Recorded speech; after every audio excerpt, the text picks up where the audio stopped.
행복을 쫓는 아버지의 처절한 도전기. 실화 영화 더 퍼슈트 오브 해피니스입니다. 이 이야기는 한 남자의 실패와 추락, 그리고 다시 일어섬에 관한 기록이다. 하지만 더 정확히 말하면 한 아버지가 아이를 향한 사랑을 잃지 않는 동안 무엇을 지킬 수 있는지에 대한 증언이다. 오늘 우리는 크리스라는 이름의 아버지가 어떻게 희망을 쫓아갔는지, 그리고 그 희망이 결국 현실이 되기까지 어떤 밤을 지새웠는지 차분히 따라가 보려 한다. 크리스는 특별한 자격증도 화려한 학력도 없었다. 그가 가진 것은 무거운 의료기기 몇 대와 그보다 훨씬 무거운 책임감이었다. 매일 아침 그는 도시의 첫 지하철을 타고 병원과 병원을 전전했다. 제품은 좋았지만 비쌌고 담당 의사는 친절했지만 바빴다. 한 장의 계약서를 받아내지 못한 날이면 돌아오는 길에 주머니 속 동전이 지나치게 적다는 사실이 더 크게 울렸다. 생활은 서서히 틈이 갔다. 밀린 공각은 고지서가 식탁 위에 겹겹이 쌓였고 대화는 짧아지고 한숨은 길어졌다. 결국 배우자는 떠났다. 남은 것은 어린 아들 크리스토퍼와 비좁아진 집, 그리고 그래도 뭐라도 해내야 한다는 의지 한 줌이었다. 그는 스스로에게 물었다. 지금의 삶이 아이에게 어떤 미래를 약속할 수 있나? 그리고 그 질문은 그를 한 곳으로 이끌었다. 어느 날 낮, 크리스는 반짝이는 유리 건물 앞을 지나가고 있었다. 유리 너머에서 깔끔한 셔츠를 입은 사람들이 바쁘게 전화를 걸고 숫자를 읽고 손을 맞잡고 웃고 있었다. 그는 깨달았다. 저곳에서 일하면 적어도 매달 같은 날에 같은 금액의 급여가 들어올 것이다. 저곳에서 일하면 아이에게 집을 약속할 수 있을 것이다. 그는 이 세계를 배워보기로 했다. 주식, 채권, 시세, 수익률. 그에게는 낯선 말들이었지만 낯설다고 해서 포기할 이유는 되지 않았다. 그가 얻어낼 수 있었던 기회는 무급 인턴십이었다. 6개월 동안 급여는 없다. 끝까지 버텨도 정식 직원을 뽑는 자리는 단 한 자리뿐이다. 외부의 시선으로 보면 무모한 도전이었지만 크리스는 계산을 달리했다. 지금의 상황이야말로 무모했다. 인턴십은 적어도 방향을 바꾸는 시도였다. 그는 아들에게 말하지 못한 약속을 마음속으로만 반복했다. 어떤 일이 있어도 내 곁을 지키겠다. 그 약속은 곧 시험이 되었다. 집세를 제때 내지 못하는 날이 늘어났다. 문을 두드리는 소리가 더 빈번해졌고 통지서의 어조는 더 날카로워졌다. 결국 그들은 집을 비워야 했다. 임시라는 단어는 현실을 달래주지 않았다. 늦은 밤 숙소를 구하지 못한 날이면 역 대합실의 의자와 공중화장실의 차가운 문이 그와 아이를 지켜주었다. 아이가 두려워하지 않게 그는 문고리를 잡고 말없이 버텼다. 아버지의 손은 문을 막고 있었지만 사실은 세상의 온갖 추위를 막고 있었다. 다음날 아침이면 아무 일도 없었다는 듯 그는 면도를 하고 셔츠에 주름을 손바닥으로 펴냈다. 누구에게도 밤 이야기를 들려줄 필요는 없었다. 그가 해야 할 일은 명확했다. 건물 어디선가 울리는 전화벨을 누구보다 먼저 낚아채고 차분한 목소리로 자신의 가치를 설득하는 것. 그는 시간을 쪼갰다. 점심을 먹지 않고 전화를 더 걸었고 엘리베이터를 기다리는 대신 계단을 올랐다. 사소한 습관의 합이 하루의 리듬을 바꿔놓았다. 이미 해가 저문 뒤에도 그는 머릿속으로 다음날 걸어야 할 번호를 되뇌었다. 그가 택한 방식은 정면 돌파였다. 전화번호부 가장 위에서부터 아래로. 명단의 서열이나 가능성 따위는 따지지 않았다. 누군가는 무례하게 전화를 끊었고 누군가는 바쁘다고 했다. 가끔은 호기심을 보이는 사람이 있었고 드물게는 약속을 잡아주는 사람이 있었다. 그 몇 번의 예가 무수한 아니오를 견디겠다. 그 몇 번의 가능합니다가 아이의 얼굴을 다시 떠올리게 했다. 하루의 끝에 남는 것은 계약서가 아니라 다음날 다시 걸 전화를 준비하는 마음가짐이었다. 그러나 인턴십은 단지 성실함만으로 끝나지 않았다. 숫자를 읽는 눈, 흐름을 감지하는 감각, 상대의 말을 끝까지 듣는 태도. 그는 스스로에게 속도를 강요했지만 동시에 반 박자 늦게 생각하는 법도 배워야 했다. 시장에서 모두가 한 방향으로 달릴 때 그 길의 끝에 무엇이 있는지 상상하는 일. 고객이 묻지 않은 질문을 먼저 이해하고 그 질문 뒤에 있는 불안을 어루만지는 일. 그는 매일 조금씩 어제보다 나은 사람이 되기 시작했다. 아이와 함께하는 시간은 짧았지만 선명했다. 퇴근길 그는 멀리서라도 아이가 있는 보육원 창문을 확인하게 되었다. 문이 열리고 아이가 달려오면 그날의 거절과 추위가 잠시 사라졌다. 둘은 동전 몇 개로 사먹는 따뜻한 수프 한 그릇을 나눴다. 수프가 담긴 종이컵에서 올라오는 김처럼 작은 행복은 손 안에서 금세 사라졌지만 사라지기 전까지는 분명 따뜻했다. 그 온도로 하루를 마감하는 것, 그것이 아버지이자 학생인 그가 찾은 균형이었다. 그렇다고 해서 모든 날이 나아진 것은 아니다. 예상치 못한 벌금, 빚 독촉, 서류상의 착오, 지하철의 지연. 사소한 일들이 연달아 일어날 때 인간은 쉽게 흔들린다. 그럴 때마다 그는 선택했다. 체념 대신 다음 행동, 감정 대신 계산, 좌절 대신 한 통의 전화. 그리고 그 작은 선택들이 모여 아주 천천히 상황의 기울기를 바꾸었다.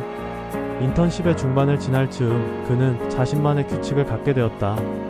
첫째, 상대의 시간을 아껴준다. 둘째, 지금 당장 그가 해결해줄 수 있는 가장 작은 문제를 정확히 말한다. 셋째, 약속한 시간과 약속한 숫자를 기억한다. 그는 떠들지 않았고 과장하지 않았으며 상대가 이해할 만큼만 말했다. 진실은 때로 가장 설득력이 높다. 특히 그것이 누군가의 돈과 미래를 다루는 자리라면 더더욱. 그는 수많은 문 앞에서 서 있었다. 경비원의 표정, 첩수대의 시선, 대기실의 공기. 문턱을 넘어갈 수 있을지 없을지 천 몇 초가 결정하는 날도 많았다. 하지만 그는 점점 덜 떨었다. 자신이 왜 여기 있는지, 무엇을 제안하려 하는지, 상대에게 어떤 이익이 되는지를 스스로에게 먼저 납득시키는 연습 덕분이었다. 자기 안에서 정리된 말은 밖에서도 흐트러지지 않았다. 그 사이 아이는 조금 더 자랐다. 아이의 질문은 단순했다. 오늘은 어땠어? 그 물음 앞에서 그는 거짓말을 하지 않으려 애썼다. 바빴어. 그리고 내일도 바쁠 거야. 그 말에는 패배도 승리도 없었다.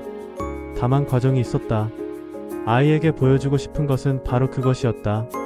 세상이 만만치 않다는 사실과 그래도 사람은 배울 수 있다는 사실. 그리고 배운다는 것은 사라지지 않는 재산이라는 사실. 인턴십의 끝이 다가왔다. 누군가는 더 많은 계약을 성사시켰고 누군가는 더 좋은 연주를 갖고 있었다. 바깥에서 보면 크리스의 가능성은 여전히 낮아 보였다. 하지만 결정은 숫자만으로 내려지지 않는다. 어떤 조직은 자신들이 어떤 사람을 곁에 두고 싶은지 알고 있다. 견디는 법을 아는 사람, 넘어져도 돌아오는 사람, 부족하면 배우는 사람. 그는 그 세 가지를 이미 증명하고 있었다. 어느 평범한 날 그는 조용히 호출되었다. 고개를 들어보니 몇 사람의 표정이 부드러웠다. 긴 설명은 없었다. 결론만 있었다. 그는 채용되었다. 그 순간 그는 울지 않으려 애썼지만 눈시울은 이미 붉어져 있었다. 누구에게도 과장된 포옹을 하지 않았다. 그저 숨을 깊이 들이마셨다. 그리고 속으로 말했다. 이제 진짜 시작이다.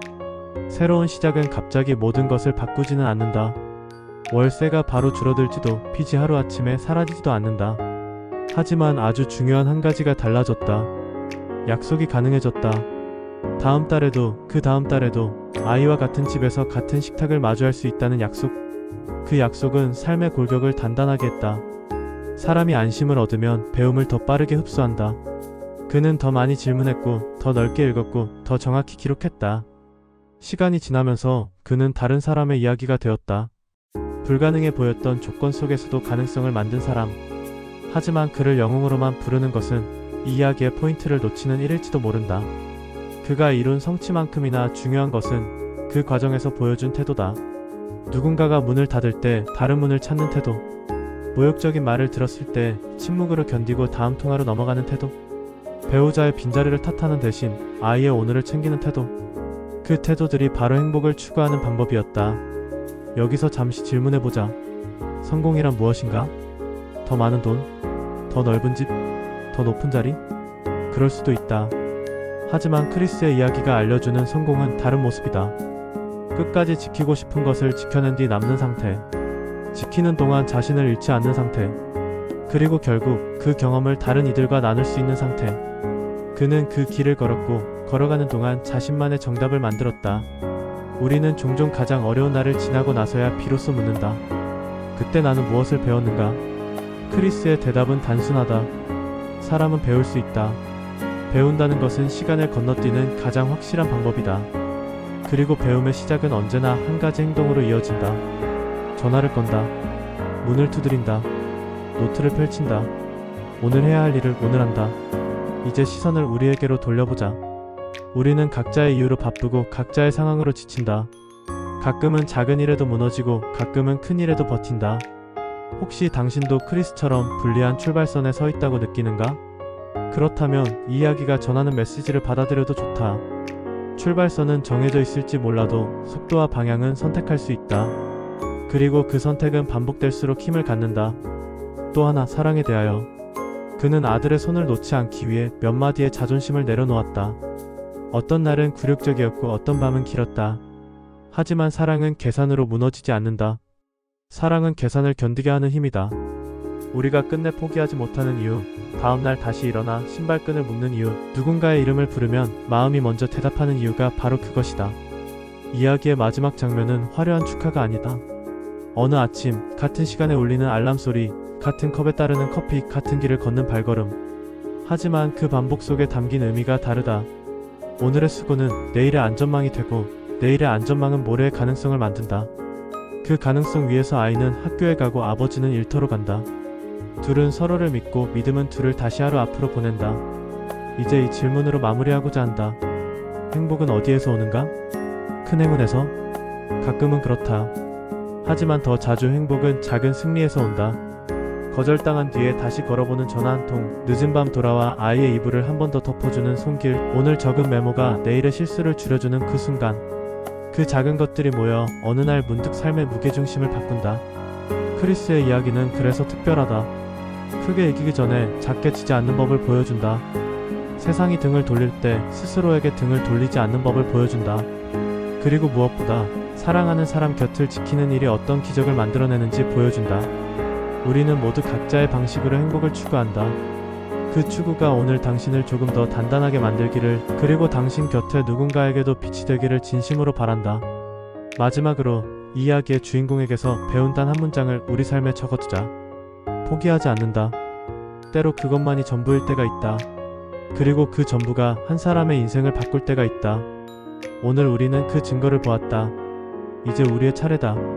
각자의 자리에서 각자의 속도로 각자의 방법으로 행복을 향해 다시 한 걸음.